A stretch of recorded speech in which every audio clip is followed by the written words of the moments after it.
Welcome, my friends. What if I told you the man who created Hyundai, one of the biggest car companies in the world, once worked on muddy fields with no shoes, never went to college, and was so poor he couldn't afford a train ticket? So, he ran 120 kilometers on foot just to chase a dream. This is not a motivational speech. This is not fiction. This is real. Today you will hear the story of a boy. A boy who had nothing and built everything. A boy who had no money, no education, no power, but had one thing that changed his life. A decision to never stop trying. But why should you listen to this story? Because this is not just about business. This story will teach you how to fight when life hits you hard. How to believe when nobody believes in you. How to stand alone when the world shuts the door. And yes, this story will also improve your English. How? Because you are not just watching English. You are feeling it. You are living inside a story. That's the secret to fluency. Not grammar books, not boring vocabulary lists, but real stories with real emotion told in easy, clear, and powerful English. So listen closely, because this video might not just teach you English, it might change your life. Now, let's begin the story of the man who started it all. In a quiet farming village in Korea in 1915, a thin, barefoot boy named Chung Ju-young walked behind an ox, plowing the hard, dry soil. His family was so poor that even buying a small bag of rice was a luxury. Most nights, they ate simple barley porridge. The young boy's hands were covered with blisters, and his clothes were torn, but his eyes carried a fire that nothing could extinguish. From a young age, he felt a powerful truth inside him. My destiny will not be written by poverty. Sheaf of rice, a childhood full of struggles. His father believed that farming was the only path for their family. Schooling was a dream that poverty could not afford. Every day, Ju-young watched travelers pass through his village with shoes, clothes, and confidence he'd never seen. He wondered what life looked like beyond the mountains. But dreamers are not always welcome in poor households.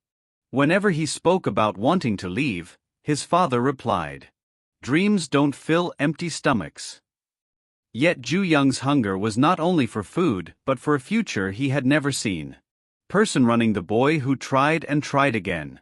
At age 16, unable to ignore his dreams, he ran away to the city. Not once. Not twice. But 8 times. Each time, his father tracked him down and dragged him home. Each time the boy promised himself, "Next time, I will escape." Finally, on his last attempt, he reached the city and found work in a rice shop as a delivery boy. He had no education, no money, and no connections. All he had was an unbelievable work ethic. Customers would say, "That boy runs faster than the wind." But life tested him again. The rice shop went bankrupt. The dream ended before it could begin. Most people would have accepted defeat. But not him. Hammer and wrench from a struggling worker to a repair shop owner.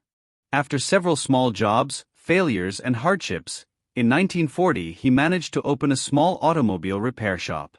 It had a simple name: Hyundai Auto Service. He chose the word Hyundai, meaning modern, because he believed the future belonged to people who dared to dream beyond their circumstances. He had no technology and no money, but he had an attitude that shocked people. Whenever someone said something was too difficult, he asked, "Have you tried it?" This became his life's most powerful question. Building construction, building a nation, one brick at a time. Soon the Korean War destroyed the entire country. Buildings collapsed, roads disappeared, and poverty spread. Many believed Korea was finished. But Ju-young saw an opportunity. He said, "If the country must rebuild, someone has to build it. Why not us?" He founded Hyundai Construction, even though he had no formal engineering training. People doubted him, but he took on impossible projects: roads, bridges, dams. And each time, he delivered results beyond expectations. He became the man who built the infrastructure of a rising nation. Ship the man who built ships without a shipyard.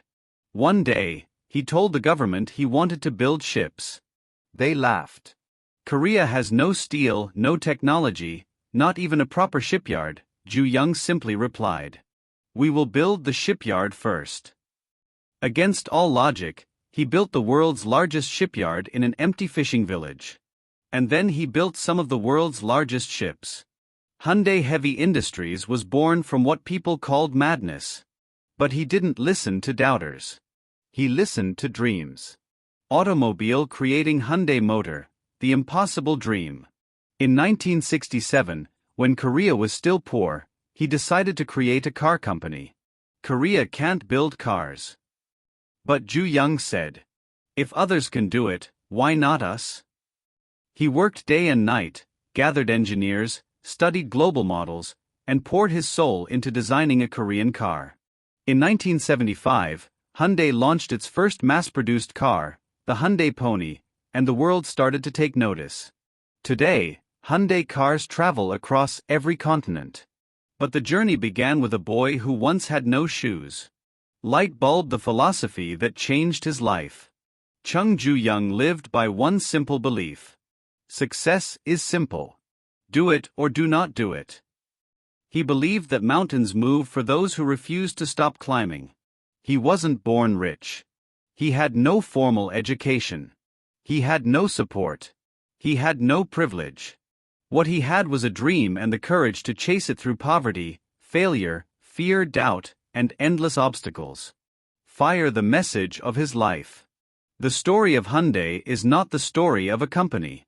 It is the story of a poor boy who refused to accept the life he was given. His life reminds us. You don't need to be born rich to build something great. You don't need permission to dream big. Your past does not limit your future. Your willpower is stronger than your circumstances. From a barefoot farm boy to the founder of a global empire, Chung Ju-young proved one thing. When you truly want something, nothing is impossible.